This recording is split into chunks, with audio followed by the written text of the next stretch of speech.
ಸಾಮಾನ್ಯವಾಗಿ ಒಂದು ಒಳ್ಳೆ ಕೆಲಸ ಮಾಡುವಾಗ ನಾವು ಗಣಪತಿಯನ್ನು ಪ್ರಾರ್ಥಿಸ್ತೇವೆ. ಹಾಗೆ ಗಣಪತಿಯನ್ನು ಪ್ರಾರ್ಥಿಸೋದು ನಮ್ಮಲ್ಲಿ ಒಂದು ಸಂಪ್ರದಾಯ, ರೂಢಿ. ಆಯಿತಾ? ಈಗ ಕಾವ್ಯವೆಂದರೇನು ಅಂತ ಮಾತಾಡೋಕ್ಕೆ ಮೊದಲು ಪ್ರಾರಂಭದಲ್ಲಿ ಕಾವ್ಯದಲ್ಲೇ ಗಣಪತಿಯನ್ನು ಸ್ತುತಿಸೋದಕ್ಕೆ ಪ್ರಯತ್ನ ಪಡೋಣ. ಅಂತ 2 ಪದ್ಯಗಳನ್ನು ನಾನು ನಿಮಗೆ ಓದಿ ಹೇಳ್ತೇನೆ. ಕಲ್ಟು ಕಾವ್ಯದ ಮಸಿಯ ಕುಡಿಕೆಯ ಟಿಲ್ಟು ಮಾಡುವ ಮೊದಲು ಹಾವಿನ ಬೆಲ್ಟು ಹಾಕಿದ ಗಣಪನನ್ನು ನೆನೆಯುವುದು ನಮ್ಮವರ ಫಾಲ್ಟು ಮೀರಿದರೆದನು ಸಿವಿಯರ್ ಜೋಲ್ಟು ತಪ್ಪದು ಸತ್ಯ ಥಂಡರ್ ಬೋಲ್ಟು ಬಿದ್ದಂತೆಂದು ದೇರ್ಫೋರ್ ಗಣಪತಿಯ ನೆನೆವೆ. ಕಲ್ಟು ಕಾವ್ಯದ ಮಸಿಯ ಕುಡಿಕೆಯ ಟಿಲ್ಟು ಮಾಡುವ ಮೊದಲು ಹಾವಿನ ಬೆಲ್ಟು ಹಾಕಿದ ಗಣಪನನ್ನು ನೆನೆಯುವುದು ನಮ್ಮವರ ಫಾಲ್ಟು ಮೀರಿದರೆದನು ಸಿವಿಯರ್ ಜೋಲ್ಟು ತಪ್ಪದು ಸತ್ಯ ಥಂಡರ್ ಬೋಲ್ಟು ಬಿದ್ದಂತೆಂದು ದೇರ್ಫೋರ್ ಗಣಪತಿಯ ನೆನವೆ.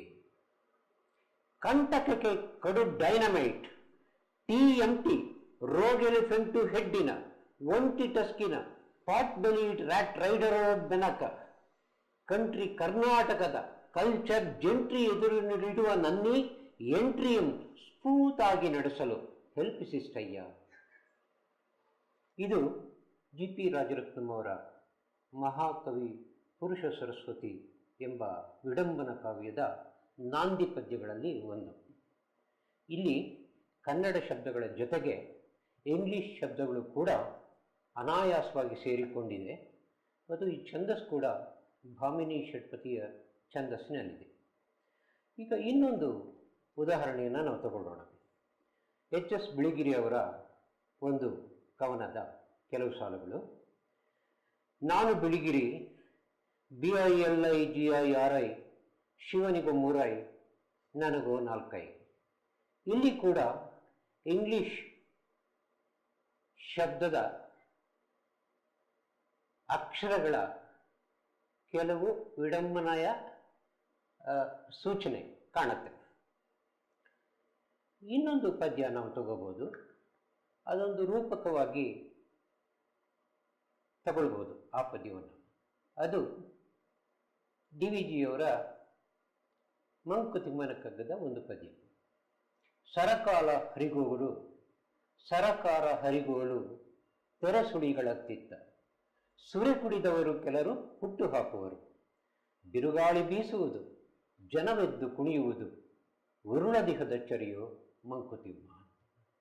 ಇಲ್ಲಿ ಒಂದು ಸಮುದ್ರ, ಅದರಲ್ಲಿ ಹುಟ್ಟು ಹಾಕುವಂಥ ಒಂದು ನೌಕೆ, ಆ ಹುಟ್ಟು ಹಾಕುವ ಜನ, ಇವರೆಲ್ಲರನ್ನ ಪ್ರತಿಮೆಗಳಾಗಿ ಉಪಯೋಗಿಸಿಕೊಂಡು ರಾಜಕೀಯ ಸ್ಥಿತಿಯ ಬಗ್ಗೆ ಒಂದು ರೂಪಕವನ್ನು ಕವಿ ಕಟ್ಟಿಕೊಡ್ತಾರೆ. ಇನ್ನೊಂದು ಪದ್ಯವನ್ನು ನಾವು ನೋಡ್ಬೋದು, ಅದು ONK ಬರೆದದ್ದು. ಇದು ಇಂಗ್ಲೀಷ್ನಲ್ಲಿ ನಾವು ಕರೆಯುವ ನಾನ್ಸೆನ್ಸ್ ಪೋಯಮ್, ಅಂದರೆ ನಿರರ್ಥಕ ಪದ್ಯ ಅಂತ ನಾವೇನು ಕರಿತೀವಿ, ಅದರದ್ದು ಒಂದು ಉದಾಹರಣೆ ಕಾಂತಜಿ ಅಂತ. ಕಾಂತೆಯೊಡನೆ ಕಾಂತಜಿ ಕುಂತಿದ್ದರು ಬೆಂಚ ಮೇಲೆ, ನೀವು ನಿಂತಿವ್ರಿ ನಾವು ಕುಂತೀವ್ರಿ ಎಂಬ ಹಾಡು ತುಟಿಯ ಮೇಲೆ, ಗುಂಡು ಕಣ್ಣು ಮೇಲೆ ತೇಲೆ ಕುಂತಿದ್ದರು ಕವಿ ಕಾಂತಜಿ ಅಯಸ್ಕಾಂತಜಿ ಜನ ಘೇರಾಯಿಸಿ ಗಜಿಬಿಜಿ ಬೆಂಚ ಮೇಲೆ ಕಾಂತಜಿ ಶಾಂತಜಿ ಪ್ರಶಾಂತಜಿ ವಿಶ್ರಾಂತಜಿ ಆಯಾಸ್ಕಾಂತಜಿ ABCDEFG. ಇದು ಕೂಡ ಒಂದು ಕಾವ್ಯದ ಉದಾಹರಣೆ. ಇವೆಲ್ಲ ಬೇರೆ ಬೇರೆ ಬಗೆಯ ಕವನಗಳ ಕೆಲವು ಸಾಲುಗಳನ್ನು ನೀವು ಕೇಳಿದ್ರಿ. ಈಗ ಹಾಗಾದರೆ ಇವೆಲ್ಲವೂ ಕಾವ್ಯವೇ? ಒಂದು ರೀತಿಯಲ್ಲಿ ನಿಜ, ಎಲ್ಲವೂ ಕಾವ್ಯ. ಇಷ್ಟೇ ಕಾವ್ಯವೇ? ಅಲ್ಲ. ಇದು ಕೇವಲ ಉದಾಹರಣೆಗಳಷ್ಟೇ. ಇನ್ನೂ ಬಗೆಬಗೆಯಾದ ಕಾವ್ಯಗಳು ನಮ್ಮಲ್ಲಿದೆ. ಹಾಗಾದರೆ ಕಾವ್ಯ ಅಂದರೆ ಏನು? ನಾವೇನೋ ಉದಾಹರಣೆಗಳು ಕೊಟ್ಟು ಇದು ಕಾವ್ಯ ಅದು ಕಾವ್ಯ ಅಂತ ಒಂದು ಸೂತ್ರ ರೂಪವಾಗಿ ಕಾವ್ಯ ಅಂದರೆ ಏನು ಅಂತ ಹೇಳೋದಕ್ಕೆ ಸಾಧ್ಯವಾ? ಅದೊಂದು ಡೆಫಿನೇಷನ್ ನಾವು ಕೊಡೋಕ್ಕೆ ಸಾಧ್ಯವಾ? ಅದೇನು? ಶಬ್ದಗಳಿಂದಾದ ಒಂದು ವರ್ಣಚಿತ್ರವೇ? ಯಾಕಂದರೆ ಶಬ್ದಗಳಿಲ್ಲದೆ, ಶಬ್ದಗಳ ಒಂದು ವ್ಯಂಜನ ಶಕ್ತಿ ಇಲ್ಲದೆ ಏನೂ ಸಾಧ್ಯ ಇಲ್ಲ. ಅದರಿಂದ ಶಬ್ದಗಳಿಂದಾದ ಒಂದು ವರ್ಣಚಿತ್ರ, ಎ ಪೇಂಟಿಂಗ್ ವಿತ್ ವರ್ಡ್ಸ್ ಆಗ್ಬೋದಾ? ಅಥವಾ ಸ್ವಯಂ ಅಭಿವ್ಯಕ್ತಿಯ ಒಂದು ಬಗೆಯ ಮಾಧ್ಯಮ, ಅಥವಾ ಪ್ರಾಸಗಳಿಂದ ಕೂಡಿರುವ ಒಂದು ಹಾಡು, ಇವು ಯಾವುದೂ ಕಾವ್ಯವೇನೆಂದು ವಿವರಿಸೋದಿಲ್ಲ, ಡೆಫಿನೇಷನ್ ಅಲ್ಲ ಅಂತ. ನಿಮಗೆಲ್ಲ ಗೊತ್ತಿರೋ ಹಾಗೆ Samuel Johnson what is poetry ಅಂತ ಒಂದು ಪ್ರಶ್ನೆ ಕೇಳಿದಾಗ ಅವನು ಉತ್ತರ ಕೊಟ್ಟಿದ್ದು, you explain me what is light, then I will explain you what is poetry ಅಂತ. ಅಂದರೆ ಕಾವ್ಯ ಎನ್ನುವುದು ಅದು ಬುದ್ಧಿಗಿಂತ ಹೆಚ್ಚಾಗಿ ಹೃದಯಕ್ಕೆ ಸಂಬಂಧಪಟ್ಟಿದ್ದು. ಅದನ್ನು ಅನುಭವಿಸಬಹುದೇ ಹೊರತು ವಿವರಿಸೋದು ಸುಲಭವಲ್ಲ. ಎಷ್ಟೇ ವಿವರಿಸಿದರೂ ಕೂಡ ಕಾವ್ಯವನ್ನು ಅದು ಸಂಪೂರ್ಣವಾಗಿ ಕಾವ್ಯ ಎಂದೂ ಒಬ್ಬನಿಗೆ ಅರ್ಥವಾಯಿತು ಅಂತ ಹೇಳೋಕ್ಕಾಗೋದಿಲ್ಲ, ಕಾವ್ಯ ಅವನಿಗೆ ದಕ್ಕಿತು ಅಂತ ಹೇಳೋಕ್ಕಾಗೋದಿಲ್ಲ. ಕಾವ್ಯದ ಉದ್ದೇಶವೇ ಮನಸ್ಸಿಗೆ ಮುಟ್ಟುವುದು. ಆ ಮನಸ್ಸಿಗೆ ಮುಟ್ಟುವ ವಿಭಿನ್ನ ಮಾರ್ಗಗಳನ್ನು ಕಾವ್ಯ ತನ್ನ ಶಬ್ದಗಳ ಮೂಲಕ ಹುಡುಕೊಳ್ತಾ ಇರುತ್ತದೆ. ಆದ್ದರಿಂದ ಅದೊಂದು ಡೆಫಿನೇಷನ್ ಆಗಿ ಹೇಳೋದು ತುಂಬ ಕಷ್ಟ.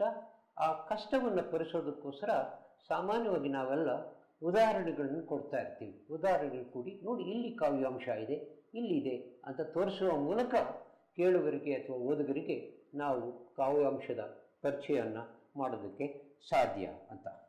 ಕಾವ್ಯವನ್ನು ಯಾರು ಅನುಭವಿಸೋದಕ್ಕೆ ಸಾಧ್ಯವಿಲ್ಲವೋ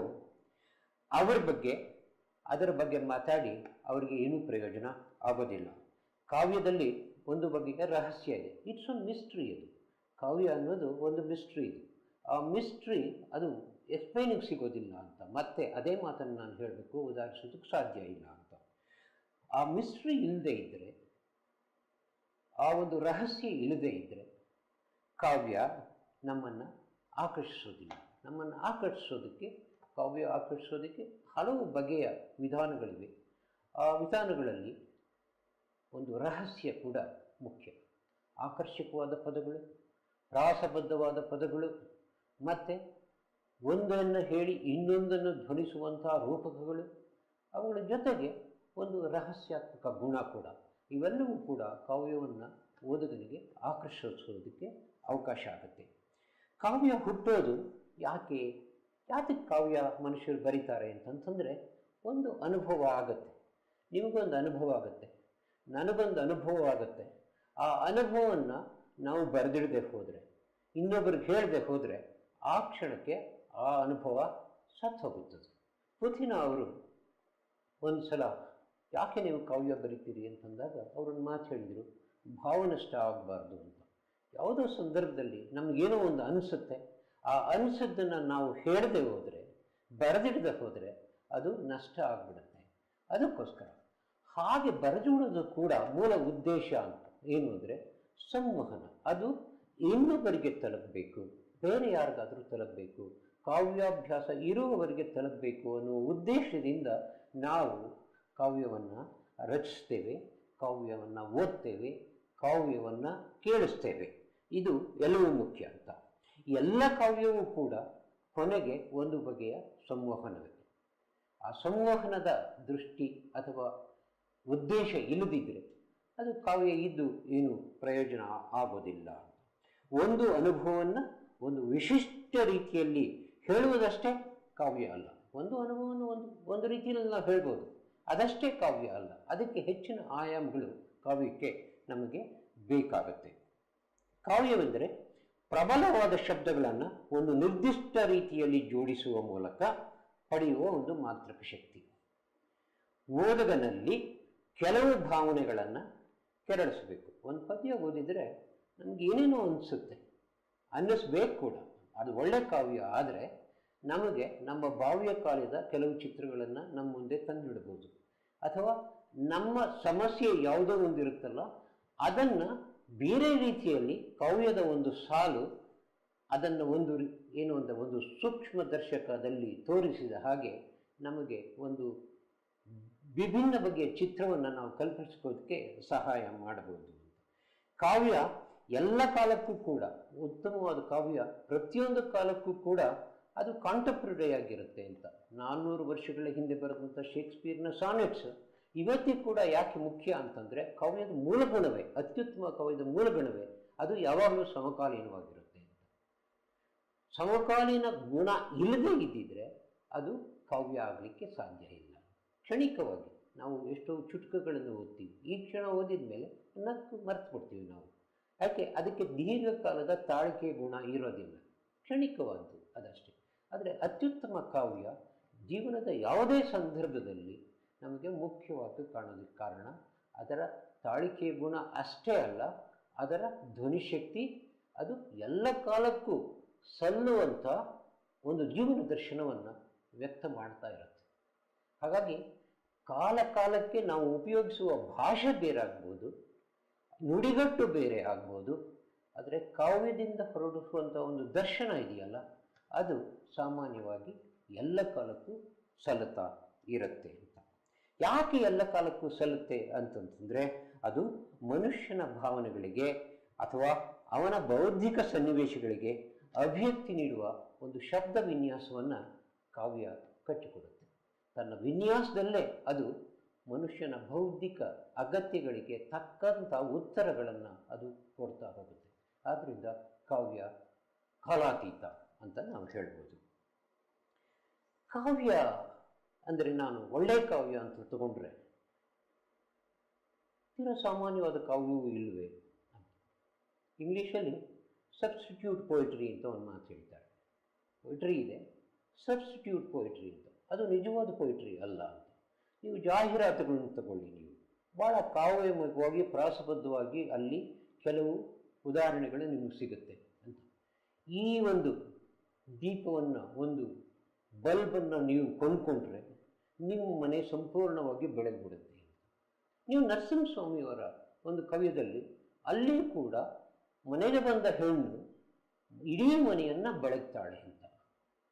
ಅದೇ ಒಂದು ಇಮೇಜನ್ನು ಒಬ್ಬ ಜಾಹೀರಾತುಕಾರ ಇಟ್ಕೊಂಡು ಅದನ್ನು ಟ್ವಿಸ್ಟ್ ಮಾಡಿ ಬೇರೆಯೇ ಅರ್ಥ ಕೊಡ್ತಾನೆ. ಅಲ್ಲಿ ಕೂಡ ಒಂದು ಬಗೆಯ ಕಾವ್ಯಾಂಶ ಇರುತ್ತೆ. ಅಂದರೆ ನೀವೆಷ್ಟೋ ಜಾಹೀರಾತುಗಳನ್ನು ನೋಡಿದರೆ ಅದು ಪ್ರಾಸಬದ್ಧವಾಗಿರುತ್ತೆ, ಬಹಳ ಕಷ್ಟಪಟ್ಟು ಪ್ರಾಸ ಮಾಡಿರ್ತಾರೆ ಅಲ್ಲಿ. ಆದರೆ ಅದು ಪ್ರಾಸಕ್ಕಾಗಿ ಪ್ರಾಸ ಬಂದಿರುತ್ತೆ ಹೊರತು, ಮತ್ತು ಅದರ ಉದ್ದೇಶ ಏನಿದೆ ಅಂತಂದರೆ ಯಾವುದೋ ಒಂದು ಕಮಾಡಿಟಿಯನ್ನು ಮಾರುವುದು. ಆ ಮಾರುವುದೇ ಅದು ಉದ್ದೇಶ ಆಗಿರೋದ್ರಿಂದ ಆ ಕಮಾಡಿಟಿಯಲ್ಲಿ ಇಲ್ಲದ ಗುಣಗಳನ್ನು ಆರೋಪಿಸುವ ಮೂಲಕ ಜನರಿಗೆ ಒಂದು ಭ್ರಮೆ ಹುಟ್ಟಿಸ್ಬೇಕು. ಈ ಕಮಾಡಿಟಿ ತಗೊಂಡ್ರೇ ಅವರ ಜೀವನ ಸಾರ್ಥಕ ಅಂತ ಅನ್ನಿಸ್ಬೇಕು. ಅದನ್ನು ಜನರಿಗೆ ವ್ಯಕ್ತಪಡಿಸುವ ಹಲವು ಮಾರ್ಗಗಳಲ್ಲಿ ಕಾವ್ಯ ಭಾಷೆಯೂ ಕೂಡ ಒಂದು. ಇದನ್ನು ಇಂಗ್ಲೀಷ್ನಲ್ಲಿ ಕಾವ್ಯಾಭ್ಯಾಸ ಅಂತ, ಕಾವ್ಯಾಭಾಸ ಅಂತ ನಾವು ಕೇಳ್ಬೋದು. ಕಾವ್ಯದ ಹಾಗೆ ನಾವು ತೋರುತ್ತೆ, ಅದರ ಕಾವ್ಯ ಇರಲ್ಲ, ಅದು ಕಾವ್ಯಾಭಾಸ ಅಂತ. ಇದನ್ನು ಇಂಗ್ಲೀಷ್ನಲ್ಲಿ ಸಬ್ ಪೊಯಿಟ್ರಿ ಅಂತಾರೆ, ಸಬ್ಸ್ಟಿಟ್ಯೂಟ್ ಪೊಯಿಟ್ರಿ ಅಂತ. ಅಂದರೆ ಕಾವ್ಯ ಆಗಿರೋಲ್ಲ, ಆದರೆ ಕಾವ್ಯದ ಎಲ್ಲ ಚಹರೆಗಳು ಅದರಲ್ಲಿರುತ್ತೆ. ಪ್ರಾಸ ಇರುತ್ತೆ, ಛಂದಸ್ಸು ಇರುತ್ತೆ. ಹೀಗೆ ಕಾವ್ಯದ ಪರಿಕರಗಳು ಅಂತ ನಾವೇನೇ ಹೇಳ್ತೀವಿ, ಗ್ರಾಮರ್, ಇವೆಲ್ಲವೂ ಇರುತ್ತೆ. ಇದಿದ್ದೂ ಕೂಡ ಅದು ಬೇರೆಯೇ ಆಗಿರುತ್ತೆ, ನಿಜವಾದ ಕಾವ್ಯ ಆಗಿರಲ್ಲ. ಆದರೆ ಈ ಸಬ್ಸ್ಟಿಟ್ಯೂಟ್ ಪೊಯಿಟ್ರಿ ಇಲ್ಲದೆ ಪ್ರಪಂಚದಲ್ಲಿ ಯಾವ ಮನುಷ್ಯನೂ ಇಲ್ಲ. ನಾವು ಯಾವುದೋ ಉದಾಹರಣೆಗೆ ಒಂದು ಹಕ್ಕಿ ಹಾಡು ಕೇಳಿದಾಗ ನಮಗೆ ತುಂಬ ಸಂತೋಷ ಆಗುತ್ತೆ, ಅಥವಾ ಸೂರ್ಯೋದಯವನ್ನು ನೋಡಿದಾಗ ನಮಗೆ ಸಂತೋಷ ಆಗುತ್ತೆ. ಅದು ಯಾಕೆ ನಮಗೆ ಸಂತೋಷ ಆಗುತ್ತೆ ಅಂತಂದರೆ ಅದು ತೀರಾ ಅಲೌಕಿಕವಾದ್ದು ಅಂತ ಅನಿಸುತ್ತೆ. ದಿನ ಬೆಳಗಾದರೆ ನಮಗೆ ಹಕ್ಕಿ ಸಿಗೋಲ್ಲ ಕೇಳಲಿಕ್ಕೆ. ಕೋಗಿಲೆ ಕನವನ್ನು ಪ್ರತಿನಿತ್ಯವೂ ನಾವು ಕೇಳ್ತಾ ಇರ್ತೀವಿ. ನಮ್ಮಲ್ಲಿ ಹತ್ತಿರ ಒಂದು ಮರ ಇದ್ದರೆ ಅಲ್ಲಿ ಕೋಗಿಲೆ ಇದ್ದರೆ, ಆದರೆ ಯಾವತ್ತೋ ಒಂದು ದಿವಸ ಅದೇ ಕೂಗು ನಮಗೆ ವಿಭಿನ್ನವಾಗಿ ಕೇಳುತ್ತೆ. ಅದು ಒಂದೇ ಥರನೇ ಕೂಗ್ತಾ ಇರುತ್ತೆ. ಯಾವುದೋ ಒಂದು ಕ್ಷಣದಲ್ಲಿ ಯಾವುದೋ ಒಂದು ಮನೋಧರ್ಮದಲ್ಲಿ ನಾವಿದ್ದಾಗ, ಆ ಸಮಯಕ್ಕೆ ತಕ್ಕಂತೆ ನಮ್ಮ ಮನಸ್ಸು ರೂಪುಗೊಂಡಿದ್ದಾಗ ಯಾವತ್ತೂ ಕೇಳದ ರೀತಿಯಲ್ಲಿ ಆ ಕೋಗಿಲೆಯ ದನಿ ನಮಗೆ ಕೇಳಿಸುತ್ತೆ.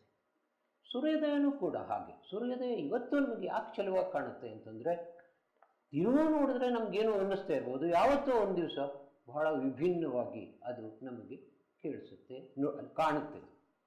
ಆ ಕಾಣೋದಕ್ಕೇನೋ ಕಾರಣ ಅಂತಂದರೆ ಸೂರ್ಯೋದಯ ಹಾಗೇ ಇರುತ್ತೆ. ಆ ಕ್ಷಣದ, ಆ ದಿನದ ನಮ್ಮ ಮನಸ್ಥಿತಿಗೆ ತಕ್ಕ ಹಾಗೆ ಅದು ನಮಗೆ ಬೇರೆ ರೀತಿ ಕಾಣುತ್ತೆ. ಯಾಕೆ ಹಾಗೆ ಕಾಣುತ್ತೆ ಅಂತಂದರೆ, ನಮ್ಮ ಮನಸ್ಸಿನೊಳಗೆ ಒಬ್ಬ ಕವಿ ಇರ್ತಾನೆ.